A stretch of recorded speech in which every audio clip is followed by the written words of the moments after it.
Hello and welcome back to Danger Aware Animation Department. We are now working on the new RowJoeBee. This is part 3 of creating actions, and we're going to be creating dynamic eyes. So by dynamic eyes, what do I mean? Well, each of these two sets of bones here are going to control each eye. This bone will control the eye opening and closing on the right side of the character, and this will be opening and closing on the left side of the character. This will be the pupil size, so we'll be able to change the size of the pupil. It looks like I need to set my constraints on these two bones because they were added separately. So let's go ahead and do that. We can grab these bones. We'll just hit G and grab all these bones and then just go into constraints. And because the others were already set to minus 32 and 32, the two at the bottom will now be switched, as well as these two over here. So as I close and exit, we can now see that these all have constraints on them like the rest of the buttons. So we've got the eye opening, close, the pupil size, the pupil up and down, and the pupil left and right.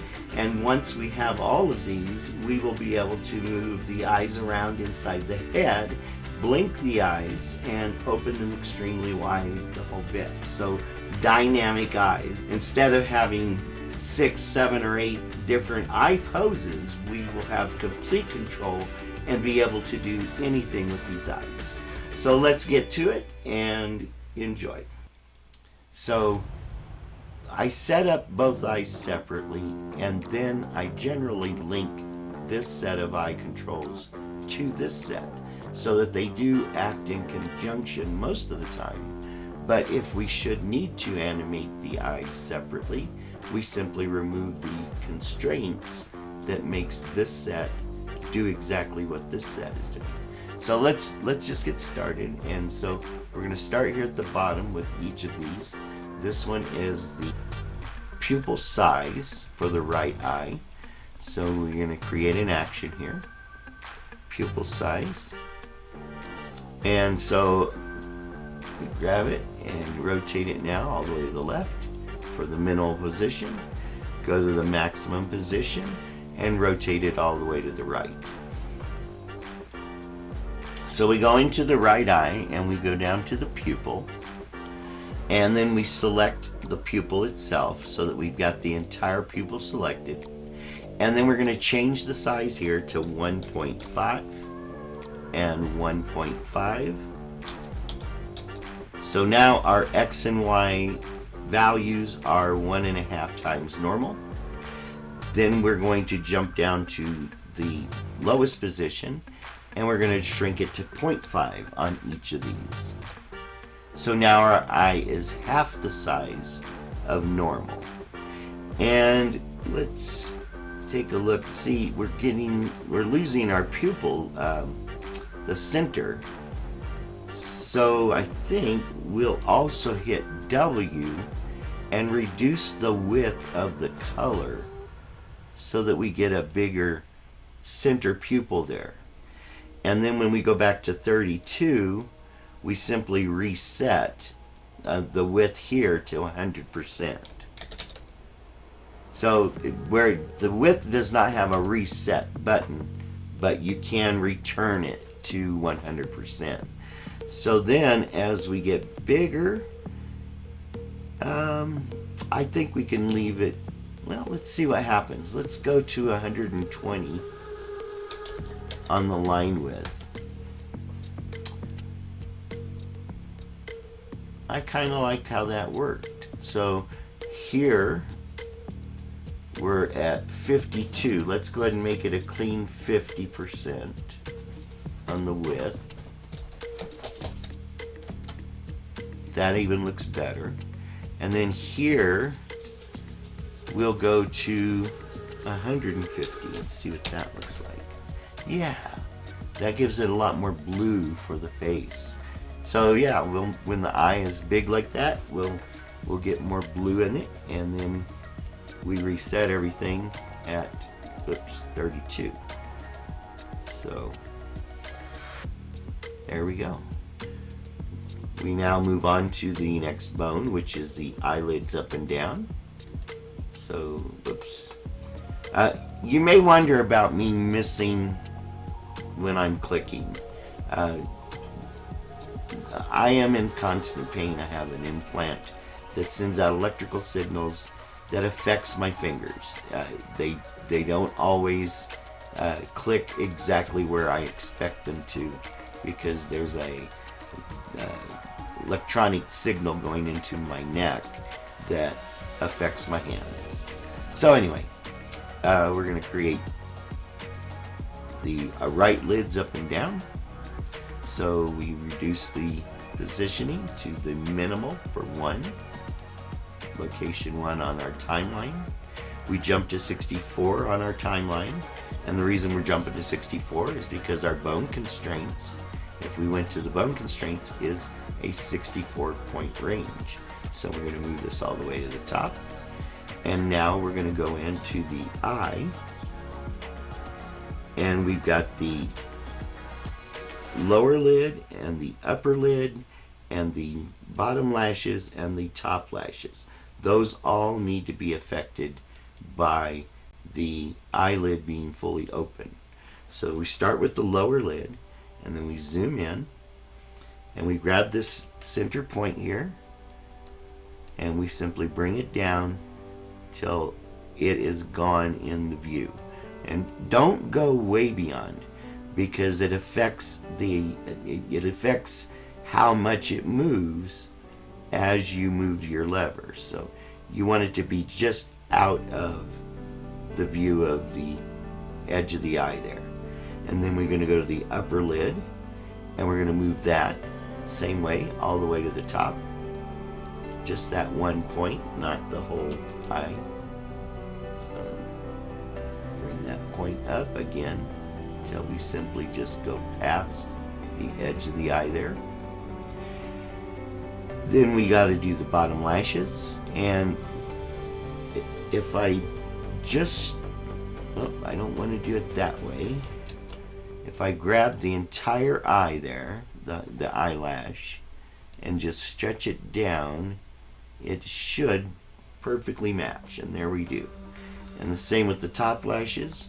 We just grab the entire shape and then stretch it. And the reason this is working is because when I created the shape, I created it like this, and then I shrank it down to the halfway point for our static position. So now we need to go to the 1 position, and at that point all of this will close down. So we go to the bottom lid again, the lower lid, we start there, and we bring this up. And now we don't want to bring it up straight across, because when people have their eyes closed, usually their eyelid curves downward. So we're going to do the same thing with the character here. So when we bring the upper lid down, we go beyond straight to the downward curve. And then we do the same with the lashes. We simply scrunch it until it matches our lines. And then the top lashes, the same thing. We scrunch it down and bring it around till it reverses and is now pointing downward. So now we've got our complete range of each part opening and closing. And just because it looks proper at 32, you still need to do a reset. So if we hit reset right now, you're going to notice things are going to change. Boom. So each of these we need to reset so that they're released from the control of the bone. There we go. And the final is the lower lid. And as you noticed, every one of those did change to become back to the rest state. So there we go. We go back to the home control and to the main line. And now we can test our eyelid open and close. So open really big, open, close down cutely, and those eyelashes do exactly what they should do. So there we go. And when we convert this to an all character, which we will after everything's rigged, we'll make an every bee character out of this. And that character will be able to have females with very long lashes and males with very short lashes. So RowJoeBee, it will be not somewhat in the middle, but more male than female, I think. But anyway, that eye is working well. And again, we can do the pupil size now and see how that works in conjunction with opening and closing the eye. So that is very good right there. We can do sleepy, and there we go. That looks more sleepy there. And then as the eye opens, we can have it shrink. So there we go. Back to normal there. Next bone is the pupil left and right. So we're going to, whoops. See there, I'm missing my click point again. So right pupil, left and right. So now we go into the pupil again. Well, first the bone. So we're going to rotate the bone all the way to the left, which means the pupil will be all the way to the left. And then we're going to rotate the bone all the way to the right and go to 64. And that's where the pupil will be all the way to the right. So we're going to go back into the eye here. And we're going to choose the pupil again. And this time we're not changing the pupil itself. We're just going to change where it's at. So we hit T and then we hold shift and pick up the eye and drag it to the right. And I like to use the center point of the pupil intersecting with the edge of the eye here as my maximum. And that gives us our maximum to the right. Then we move all the way to the left. We do the same thing here. We pick it up with shift, move it left until we're right in the center with our farthest point. So this point is somewhat inside of this one. And so we're running to get this one centered in the stroke there. So there's our maximum right. And now we go back to 32 for center, and then we reset position, and it should not move much. So there we go. We're on pupil left and right now, and we can exit out because it's finished. And go to the bone layer. Oh, and we're done with this fun and wheel number 2, so we're going to just delete that out of there because we don't need it. And pick up the lever, and now the eye moves both left and right. So now we're going to go to the next bone and create a new action for it, which is pupils up and down. So again, we're going to do very similar. We're going to bring it all the way down for down and bringing it to 64 and all the way up for the pupils to go up. We go back down to the pupils here, and we can use this again to move it up and down, but I find that if we split these left and right and up and down between the actual object and the layer for the object, it works better. So we're going to do the up and down by layer. So for up, we're going to zoom in, and all we're doing is the same thing we did with the object. Because this is a simple item, the object and the layer have the same basic layouts. Alright, so we're going to hold shift, and we're just going to bring this all the way up to, again, till we're segregating the pupil edge of the eye with the pupil's center points so that they're bisecting the stroke as much as we can. So let's bring this to right there. And then for 1, we're going to do the opposite, and we hold shift and drag it down until those are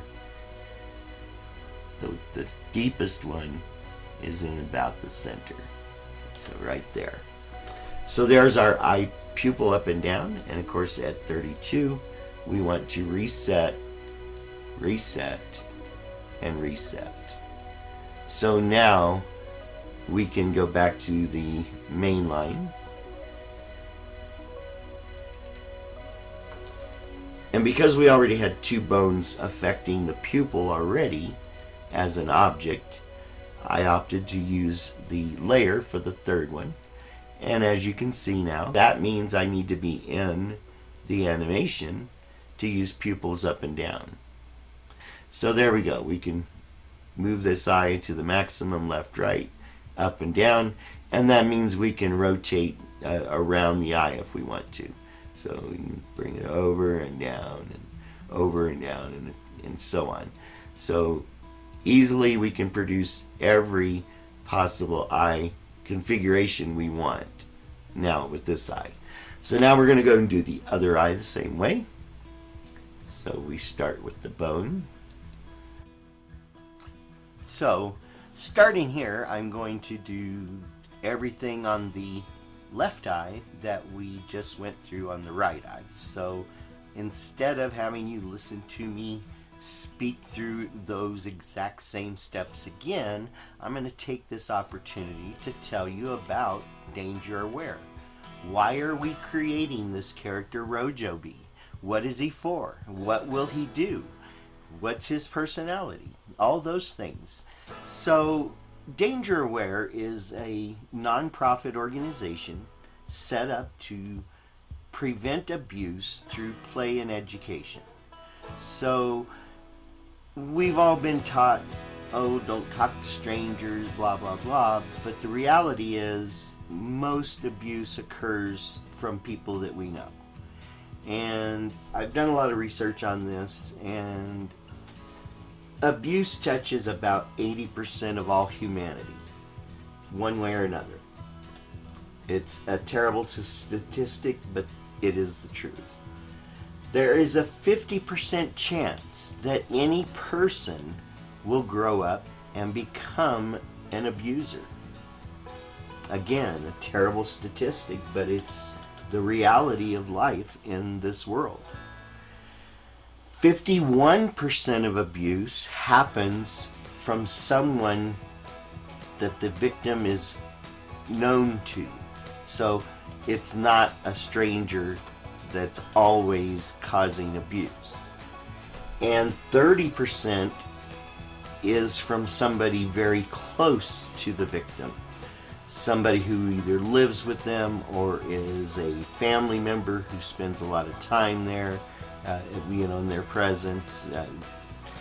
So these things are terrible to think about and realize that the reality is you're not alone, because you are part of that 80%. So throughout our lives, we've been preached at and lectured to about the danger of strangers, but no one has ever actually set us down and said, this, and this are activities you should be aware of as the early stages of preparing you to become a victim of abuse. Because abuse takes on so many different forms, it would be impossible to cover everything that might happen to someone, and to not make them fearful by doing so. We are trying to change that at Danger Aware. We feel that the true solution to the problem is catching it at the early stages, when an abuser is testing how much they can get away with. If we can teach the young and vulnerable how to recognize grooming for what it is, and much more importantly, to understand to call it out, then we can prevent a lot of the abuse that often follows unchecked actions. To that end, we've built a website of games, contests, comics, cartoons, and more to educate through play and entertainment. Nearly all of what we offer is free, which means that those who are least able to pay for games and entertainment on the web can visit our site, play our games, enter our free contests, read our comics, watch our videos, and through that process learn about their personal rights and how to prevent additional intrusions into their personal space. But this is not free to us. We must pay employees, rent, utilities, and more. So if you would like to help us to change the paradigm of abuse awareness, please consider donating to our fundraising program to expand our reach and functionality. You can visit coloradogives.org/story/dangeraware.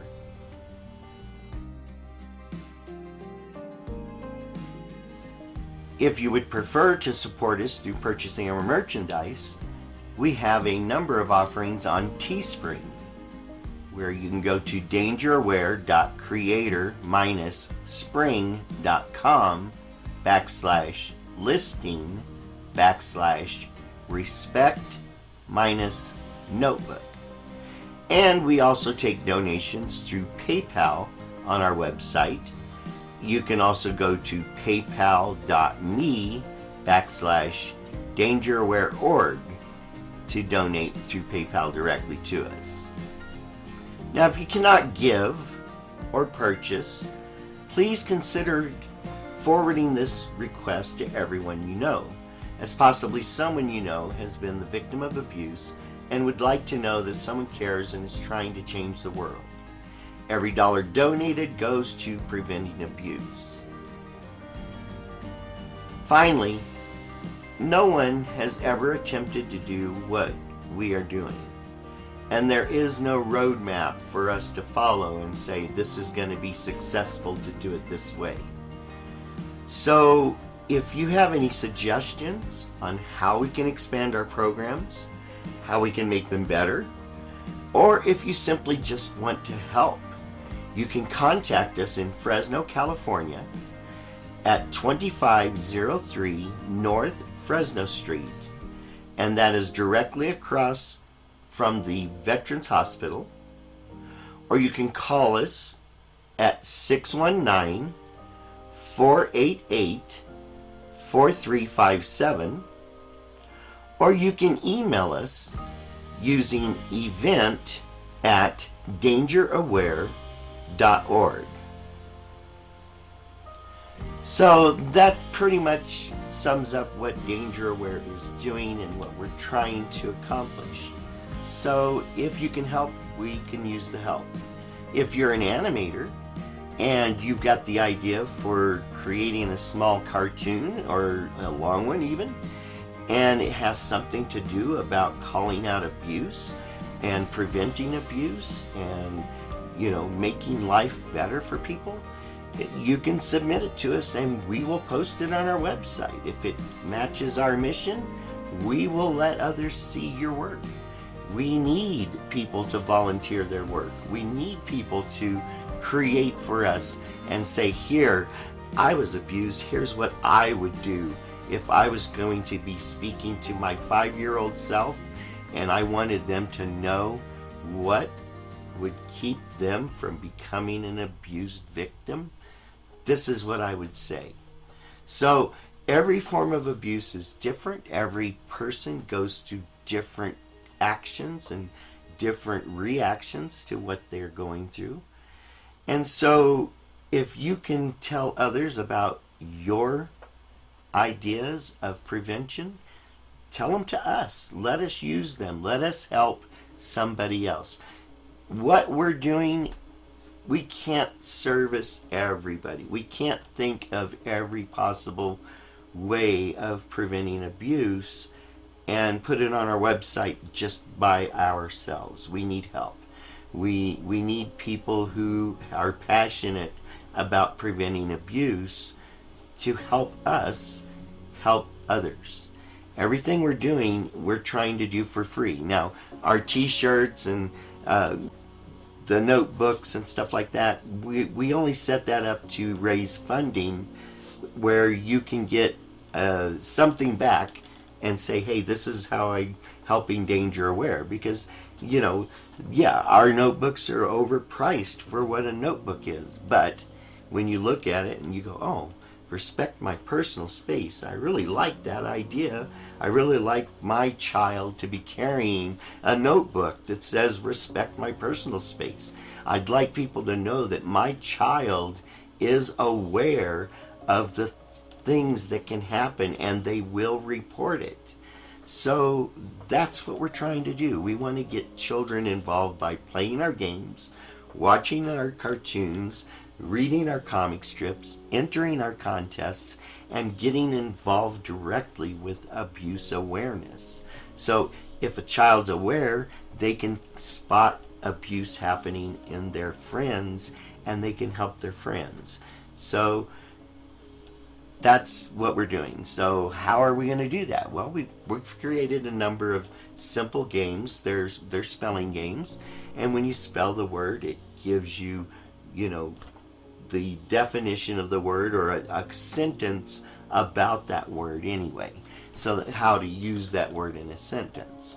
1 in 10 of those sentences are about abuse awareness, calling out abuse tactics, recognizing that somebody who's overly friendly may not be truly trying to be a friend. They may be trying to manipulate. So we're trying to teach all this without making it sound as scary as it actually is. And if we can teach these tactics and these methods in comics and cartoons and games, then children and the vulnerable can learn how to spot these patterns of abuse and call them out in their own lives. So they can catch those little things that might not be what they seem to be. So again, if you have suggestions on how we can do this better, or you have an idea for a story or whatever, we can try to do that. So we're building games, and one of those games is called Choices. And in this game, we have a pair of characters that are twins. They're 4 years old. Their names are Solari and Talar.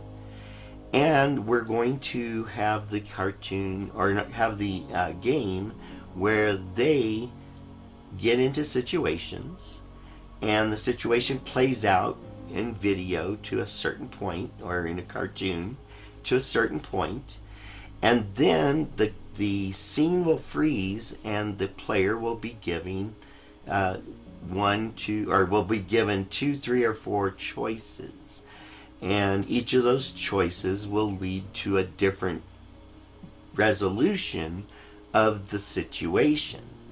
And through this, through giving better scores for better resolutions, we hope to teach these patterns of abuse so that children can recognize them and call them out.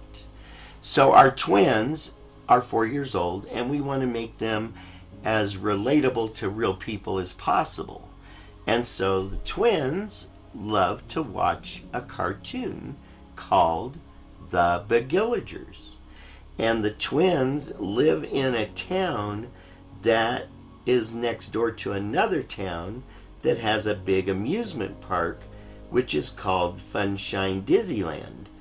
And it's named after a defunct place in England that used to exist called Funshine Disneyland.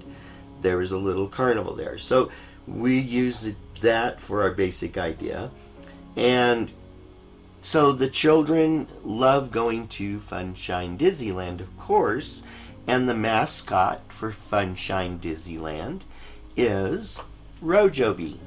So RowJoeBee is the main character of the Bugillagers.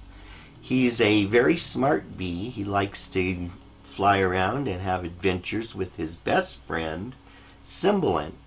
And Cymbalint is even smarter than RowJoeBee, and they have a lot of adventures. So that's the plan anyway. So if you have ideas for writing stories for the Bugillagers, send them to us. If you have ideas for new characters for the Bugillagers, send them to us. If you want to create a new character and draw it up and send it to us, we're welcome. We welcome all forms of donations, whether it's drawings, poems, stories of personal triumph over abuse, anything that will help teach the young and vulnerable how to prevent abuse on themselves.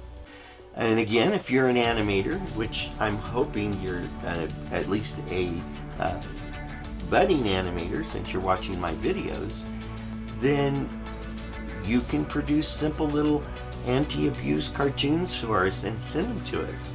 We'll put them on our website, and maybe what you do can change one person's life.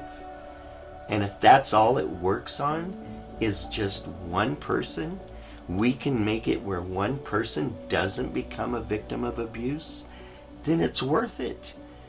Even if we spend $1 million at this, trying to set this up, and we only learn 20 years from now, somebody comes and says, you know, I went to Danger Aware and I learned all this stuff, and this happened in my life, and if I hadn't have known, I would have been an abuse victim. So if we can get that out of everything we're doing, that's our goal. So if you can help us do that to get to our goal, we would love for that to happen as well. So we are building the cartoons of the Bugillagers that the twins will love watching, and they will visit Funshine Disneyland, and there's a situation that happens there in one of the stories. So I don't want to give away the story because it's not finalized. It hasn't been fleshed out. But again, we're building new things. And we're also working on another game right now. And that one is going to be called Pollen Picker. And it's going to star this character, RowJoeBee, right in front of you. And the bee uses the pollen to make honey. And so pretty much that's all I've got on it so far that I can, let you know about. We've got a programmer working on that game at this moment, and we need to get this character completed so that we can produce an animation of the bee making the honey, or putting the honey into the honeycomb anyway, and shaking the flowers to get the pollen to fall out, and then picking up the pollen. So stay tuned for Pollen Picker. Should be done in a couple of months, so we're looking at maybe August, maybe the middle of August. And if you'd like to help support that, we can definitely use the donations to pay for the programmer for creating the game. And of course, the more money we can get, the better the game can be improved once it's completed. We got to pay the programmer to then add new features and make the game better and faster and funnier, whatever we can do to it. And if you have suggestions on that, please share them. We can't think of everything, and we want to make this stuff as popular as possible so that children, while playing games, can learn how to prevent abuse. And then we're going to work on elder abuse and spousal abuse and relational abuses and social abuse and so on and so forth. So take a look at what we're doing. If you can help, help. If you can donate, donate. If you can purchase one of our pieces of merchandise, we've got some t-shirts and notebook and puzzle and I don't know all what. But you can go to dangeraware.org, and on the main page you can see there's links to all of our games at the top, and then in those links there is a link to our merchandise, and then beyond that you can donate. Down that lower on the page is the donate section. So have a wonderful day. Thank you for listening to me, and let's get back to working on the character here and finishing up the left eye here with the up and down, and the next step after this will be to link the two eyes together for most animations. So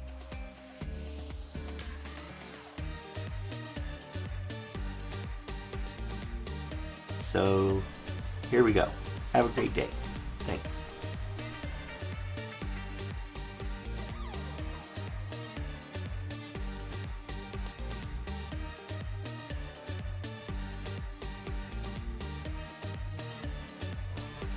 So now we can manipulate the character's eyes. We go to main line here.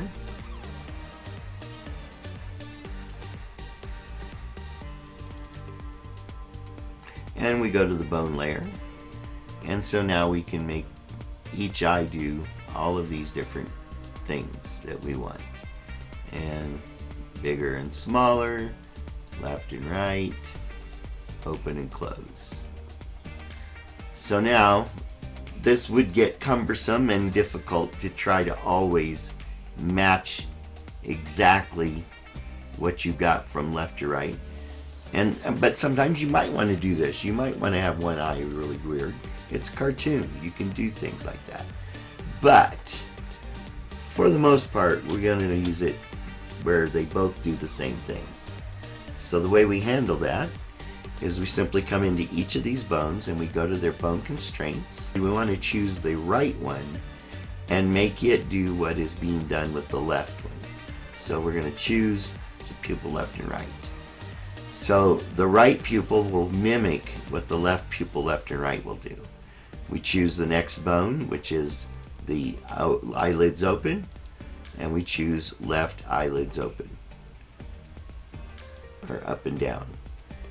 Next one is the pupil size, so we choose the angle control of the left pupil size.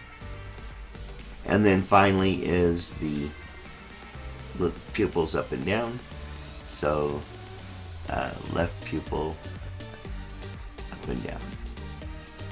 So close now, and you can see that these bones are all pink, and that's because they're now controlled bones. So everything I do on this one will happen on the other.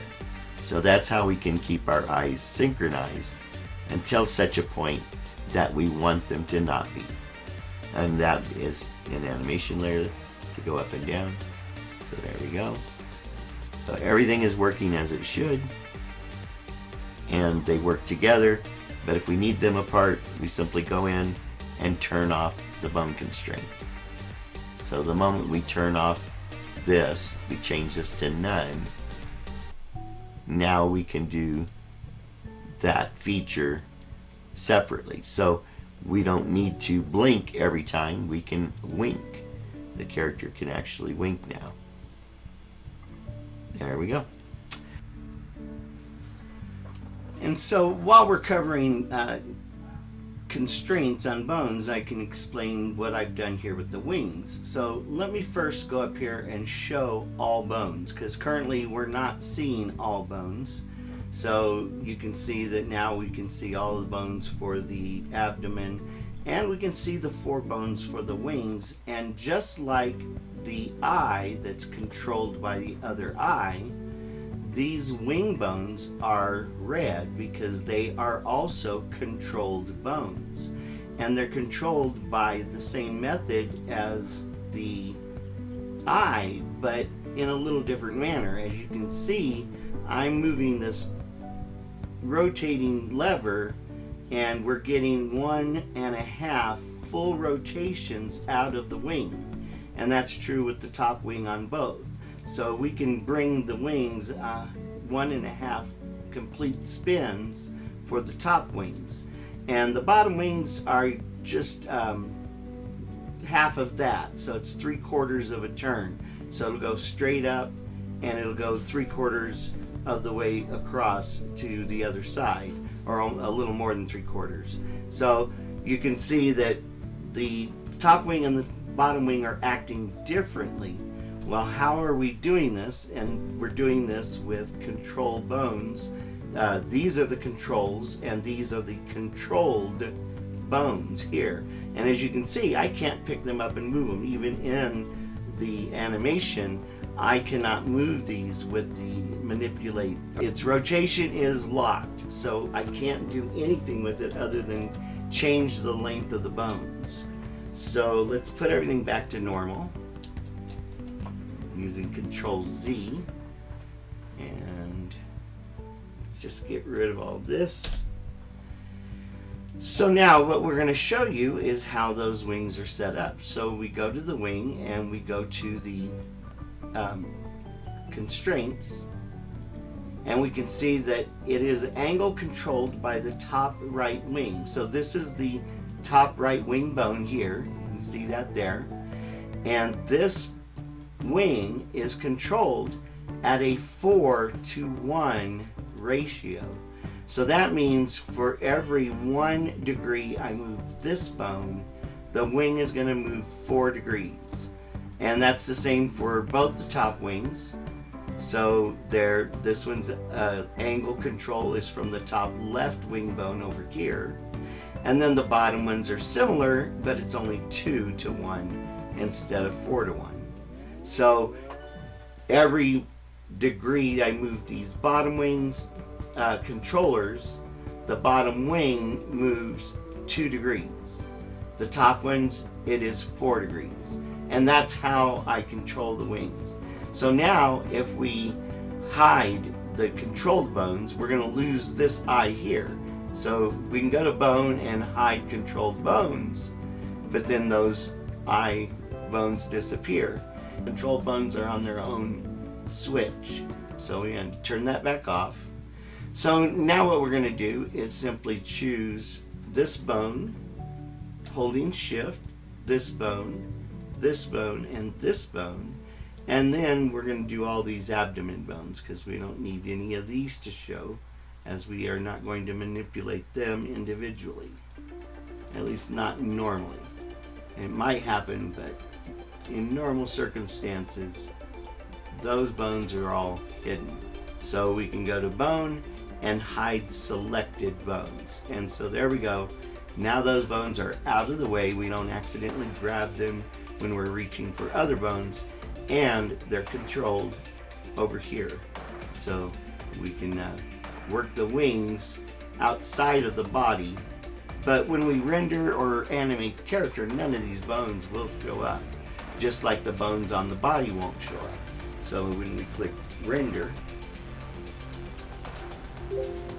we now have our character posed as we like. In this case, not posed at all, other than just our static format. But there we go. That's how we use these bones with control bones to control those wings without having to create an action. So there is no action here for the wings, and that's the difference. So Moho provides a lot of different ways to animate within their system, and so I encourage you to use all the different types for where they're the most reasonable to be used. So that's why all these bones are kept outside of the actual body, so that we can easily get to them. We easily know what they are simply because of where they're laid out and what they're meant to do. So that's it. Now we're ready to move on and do the head turn. So let's get into that.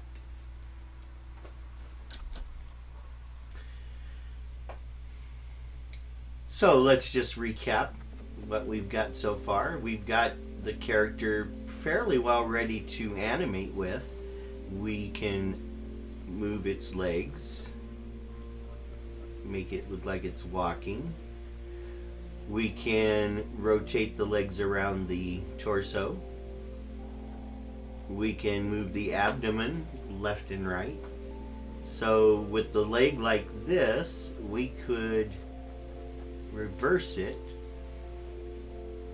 and now it looks like the character is headed this direction. We don't have to do a whole lot more to show that he's running this way, you know.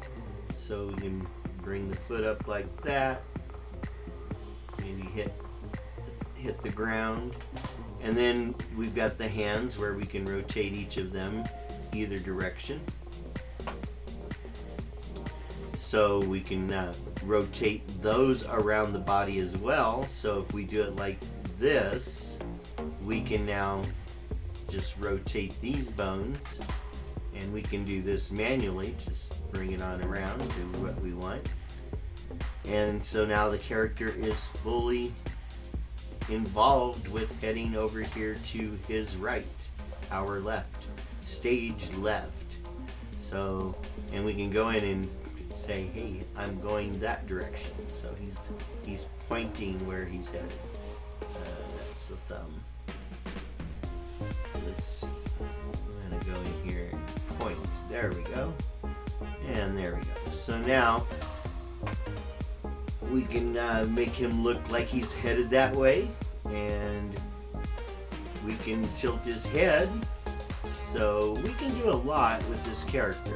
So it would be so much better if we could turn the head or tilt it up and down so that we could add, you know, a little bit more functionality as if the character was going this direction. And now with the wings, as I mentioned, the small wings will come just around to the other side, so we can easily bring this around just like that. And the big wings will go a full, you know, turn and a half. So we can bring this wing around and actually do a lot of flapping with it in this direction. So we can bring it down like it was down there and bring this one down. So now the B looks like it's in motion, headed that direction. So all of that is possible with what we've gotten done so far. And now all we need to do is do the head turn and the tilt up and down, and we will have it all. Really? Yes, really. Wow. So there we go. There's RowJoeBee, and the next part will be doing the head turn, and after that, the head tilt, or vice versa. I'm not sure which. You have a great day. Thanks for watching. Please hit that like, subscribe, and visit dangeraware.org and help us change the paradigm of abuse awareness. Thank you.